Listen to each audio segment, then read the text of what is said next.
Bonsoir les amis, je vous retrouve avec plaisir pour une nouvelle sensation de la porteuse de voix. Comme pour les sensations antérieures, c'est toujours avec une expérience personnelle que je démarre un petit peu ce ressenti, cette explication. Pour des raisons professionnelles, je fréquente à l'heure actuelle une école maternelle. Et dans cette école maternelle, il y a des enfants avec des besoins spécifiques. Et étant en charge d'un de ces enfants à besoins spécifiques, j'ai demandé à cet enfant une tâche particulière. Cet enfant n'a pas voulu répondre à cette tâche. J'ai essayé avec le plus de délicatesse possible, avec le plus de pédagogie, d'engagement et d'humanité possible de le faire. Or, il s'avère que cet enfant ne répondait pas à ma demande. J'ai ressenti tout d'un coup en moi quelque chose se rigidifier. Vous avez bien compris, la sensation d'aujourd'hui sera se rigidifier. Effectivement, j'ai senti que tout mon être devenait dur, devenait acerbe, aiguisé au contact de ce petit enfant qui, peut-être ne le sachant pas, ne faisait pas en sorte de me mettre dans cet état-là, mais avait décidé avec un non catégorique de ne pas répondre à ma demande. Souhaitant, entre guillemets, coller le plus possible à ce que l'on m'avait demandé de faire, et essayant de faire le mieux possible avec la meilleure intention, je réitère ma demande en se disant que peut-être j'aurai un résultat. Évidemment, il n'y a aucun résultat. Et l'enfant me regarde droit dans les yeux avec un non absolument impossible à entendre pour moi à ce moment-là. Donc, qu'est-ce qui se passe en moi?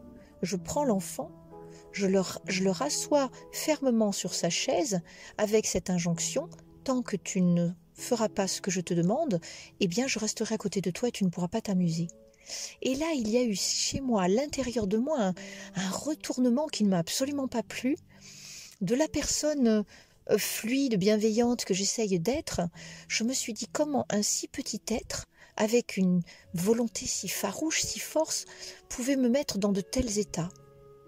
J'ai senti en moi quelque chose, mais de déplaisant, de l'ordre de la rupture, de l'ordre de j'impose ce que je veux parce que je suis l'adulte. Et de nouveau, je remettais en marche cette espèce de relation que j'ai beaucoup de mal à supporter, qui est vraiment la relation de hiérarchie, c'est-à-dire tu es l'enfant, tu écoutes, et moi je suis l'adulte et tu dois m'obéir. C'est très compliqué effectivement ce type de relation, parce que de suite ça impose une volonté forte que l'autre, plus petit soit-il, doit absolument respecter. Et je le vois bien souvent dans ces types de relations-là, ça ne va pas très bien, ça ne va pas très loin. On peut très bien imposer effectivement quelque chose par la peur, mais au bout d'un moment, va se mettre en place la méfiance, va se mettre en place des rapports de force. C'est pas tout à fait David contre Goliath, mais je me suis sentie démunie face à autant de volonté. Je n'ai pas su sur le moment me sortir de cette espèce d'ego, de cette espèce de mental qui me disait c'est toi l'adulte et c'est lui l'enfant. Je n'ai pas su le faire au départ. Donc j'ai vraiment senti en moi un énervement, un agacement. J'ai senti aussi que c'est comme si je devais m'imposer. Voyez-vous, une montagne face à une taupinière. J'étais dans mon mental, j'étais dans mes explications, j'étais dans comment je peux faire, sans pour autant essayer de voir qu'est-ce qu'il y avait derrière cet enfant qui imposait son non. Et je pense que sincèrement, son nom n'était pas imposé avec une catégorie et une force pour ennuyer l'adulte. C'est juste, vous savez, ces derniers noms de rescousse, ces derniers noms de désespoir qui font que, face à un adulte qui se rigidifie, on n'a pas d'autre chose que d'entrer finalement dans l'émotionnel. Donc c'était vraiment un non émotionnel. Et moi, j'étais dans un ego extrêmement émotionnel et extrêmement mental, mais d'un mental basé sur des codes, sur des valeurs qui ici ne pouvaient pas fonctionner. Et c'est ça que j'avais oublié. Issue moi-même de l'enseignement supérieur, ayant travaillé pendant des années, mais ayant effectivement aussi autour de moi des enfants grands, j'avais un petit peu perdu les codes de ce qu'on pourrait appeler l'élémentaire, en fait la maternelle. Et les codes ne sont pas du tout les mêmes. On ne peut pas fonctionner avec un enfant de maternelle comme on peut fonctionner avec un enfant déjà en élémentaire, voire en enseignement secondaire et supérieur. J'ai dû donc prendre sur moi, vraiment comme si j'avais un sac à dos. Je me vois tout à fait faire ça. J'ai pris sur moi et j'ai laissé un instant cet enfant de côté, avec, on pourrait dire, cette espèce d'injonction de misère qui est tant que tu n'auras pas fait ce que je te demande, tu ne sortiras pas de la table. Sauf que, en me séparant et en écartant cet enfant, je ne lui ai pas mentionné finalement quelque chose de clair. J'étais toujours dans ma rigidité. Je me rigidifiais de plus en plus, je le regardais un petit peu d'un œil noir en coin, et en fait le fait de me séparer de lui n'était pas une solution, on va dire, dictée par le bon sens, mais était une solution dictée par la colère. En se disant, puisque c'est comme ça, je vais l'esseler cet enfant. Il était parmi d'autres enfants dans la classe, mais je vais l'esseler pour véritablement montrer ma colère. Et puis, au fur et à mesure, ce côté rigidifié a commencé un petit peu à se percer à droite, à gauche. Je voyais bien que par l'affaissement des épaules de cet enfant, il y avait une grande tristesse. Et cette grande tristesse a atteint mon cœur. Et je me suis dit, mais dans quel état te mets-tu et pourquoi? Est-ce vraiment si important?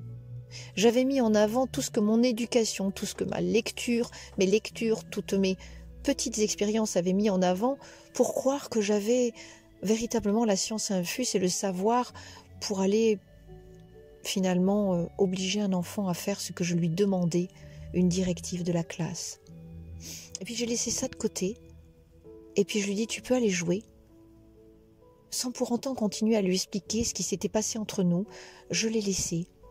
Il est parti jouer, et puis je voyais que même en partant jouer, puisque c'est ce qu'il voulait faire sans faire le travail qu'on lui demandait, je voyais bien qu'il n'y avait pas le cœur à la tâche non plus. J'ai dû attendre 5 minutes de façon à ce que moi-même je me dégonfle de mon importance, que je me dégonfle de mes tensions, de mes contractions, de mes contractures, pour aller voir finalement ce petit être complètement rempli de toutes ces émotions, de toutes ces choses qui tournent en rond peut-être dans sa tête et dans son cœur. Et je me suis dit, la question était la suivante, et alors? Le fait qu'il ne l'ait pas fait, est-ce que ça a changé grand-chose? En quoi cela amène-t-il quelque chose de négatif et est-ce que cela va avoir des répercussions pour le futur? Eh oui, pendant que je regardais ce petit enfant, le dos de ce petit enfant, je voyais bien vraiment sa petite colonne vertébrale fragile, sa petite tête en avant, sa petite tête de 5 ans, son petit cou, sa petite nuque, et je voyais presque, il ne pleurait pas, mais comme des soubresauts sur ce petit corps. Ça m'a vraiment élargi en moi une partie de mon cœur en me disant, mais ta façon de faire, ta façon si dure comme une lance, c'était pas ça. Tu voulais imposer, qu'est-ce que ça aurait fait? Déjà, c'était pas un enfant dont j'ai la charge, qui donc par conséquent j'allais le quitter de cette école.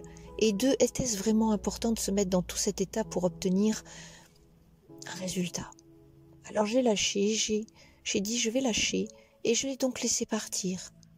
Et je me suis dit, sois pas idiote, c'est vraiment le terme que j'ai dit, ne sois pas aveugle ni aveuglé par cette espèce de colère, cette tension qu'il y a en moi pour obtenir quelque chose.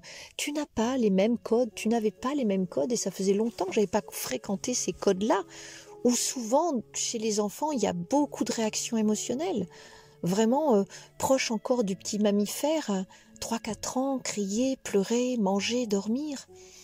Il fallait donc que je revienne à ces codes-là, et je me suis approchée tout doucement de lui. Je me suis permise de mettre délicatement ma main sur son dos. J'ai senti qu'il frissonnait, j'ai vu qu'il me permettait de le lui laisser, et finalement, c'était lui le roi. Non pas le roi dont comme je vous parlerai de « il a gagné », non, c'était juste lui le roi, dans le sens que ce petit être, il avait tout compris. C'est tout simplement peut-être qu'il n'avait pas fait ce que je lui avais demandé, mais son petit corps m'a accueilli, m'a accepté, comme s'il avait pardonné déjà ce qui s'était passé 5 minutes avant, alors que vraiment ma colère était vraiment lourde et pesante. Tout en respectant son rythme, je lui avais bien fait comprendre que je n'étais pas contente. Mais quelque part, cette colère m'avait mis moi aussi en colère. J'étais en colère de ma colère, et tout mon corps était rigide. Ma gorge était serrée, ma poitrine était serrée, et je ne me reconnaissais pas dans ce fonctionnement-là. Alors je me suis apaisée et voilà, j'ai approché ma main de son petit dos, il s'est retourné, je lui ai souri, et cette façon de mettre la main dans son dos, c'était comme « Est-ce que tu veux bien me donner l'autorisation de revenir vers toi ?» C'était presque une excuse sans le lui dire directement. Et je lui ai simplement mis la main dans le dos. Et je pense que cet enfant m'avait déjà excusé depuis longtemps. Même s'il s'était passé 5 minutes entre le moment où je m'étais rigidifiée de colère et le moment où il est parti jouer. 5 minutes pour un enfant, ça peut être très très long. Et pour nous, ça nous paraît court, mais nous n'avons pas la même notion du temps. Avait-il oublié? C'est fort possible, mais je pense qu'une partie de son petit être n'avait pas oublié, et notamment son dos courbé, je le sentais. Il m'était difficile de regarder ses 2 petites épaules étroites sans penser en me disant « Mais mon Dieu, est-ce que ta colère a pu faire autant de dégâts que ça? Est-ce que ma rigidité a pu lui aussi le rendre plus étroit au niveau de son cœur ?» Et puis, je l'ai pris tout doucement dans les bras. On a eu quelques instants de calme, d'apaisement, d'accalmie. Et c'est presque comme si je sentais son petit cœur contre le mien. Et les dernières parcelles d'ego, les dernières parcelles de tension se sont envolées. Mais la dernière question que je me suis posée, c'était est-ce que c'était vraiment si important? En quoi j'avais donc un devoir si urgent, si sérieux, si important, si grave?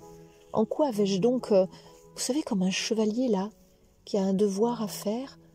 En quoi est-ce que j'avais vraiment besoin de mettre en avant comme ça cette colère, comme si c'était une deuxième personnalité sortant de moi? Ça n'avait ni queue ni tête, ça n'avait pas lieu d'être. Cependant, je me remercie aussi d'avoir vécu cette situation parce qu'elle me fait prendre conscience que parfois, nous pouvons être en réaction face à des choses que nous ne comprenons pas ou qui sont juste des petites choses toutes simples de la vie. C'est vrai que par réitération tous les jours, au quotidien, ça peut être difficile. Mais en même temps, la nuit nous permet effectivement aussi de relâcher toutes ces tensions, de revenir avec un regard neuf. Et même si on a l'impression que rien ne se passe, il peut se passer beaucoup de choses chez ces petits êtres-là en développement. Il peut y avoir vraiment un changement de fonctionnement et autant de temps qu'il le faut, cela m'apprend la patience. Cela m'apprend aussi que la colère, elle est importante, mais comme j'avais dit peut-être dans une autre sensation, la colère, elle est bonne à condition qu'elle soit dirigée vers la bonne personne et pour les bonnes raisons. Et là, la colère n'était pas du tout dirigée vers la bonne personne ni pour les bonnes raisons. C'était simplement moi qui m'étais mise en avant en me disant, en tenant à cœur d'essayer de faire le mieux possible avec les meilleures intentions. Mais parfois, les meilleures intentions ne sont pas toujours les bonnes. Donc un peu de recul, un peu d'humilité, un peu de compréhension, de la fermeté et en même temps de la douceur pour comprendre que parfois, derrière le masque d'un enfant qui veut provoquer, il y a tellement d'autres choses plus profondes, plus difficiles, plus tristes.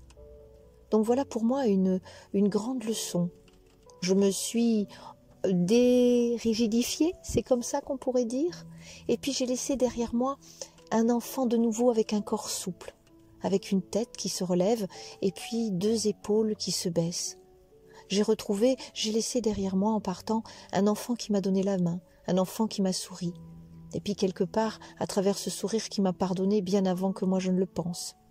Alors bien entendu, vous le savez bien que derrière, quand on se rigidifie et puis qu'ensuite on pose toutes ces tensions, il peut y avoir une culpabilité naissante, nous en reparlerons dans une prochaine sensation. En tous les cas, sachez une chose, c'est que la loyauté, comment je pourrais dire ça? La loyauté pure et dure au niveau des bonnes intentions ou au niveau de ce que l'on croit être une bataille, eh bien pour moi cela m'apparaît inutile. Je n'ai pas su mettre mon sens de l'observation au départ. Si je l'avais fait, simplement en prenant du recul, en ayant la patience et en essayant de comprendre, j'aurais compris que finalement ce que je demandais était bien moins important que le lien que l'enfant demandait avec moi. Je vous remercie et puis je vous souhaite à vous aussi d'avoir l'observation de vos rigidités, l'observation du cheminement ou l'observation de la racine qui met ce processus en marche. Merci.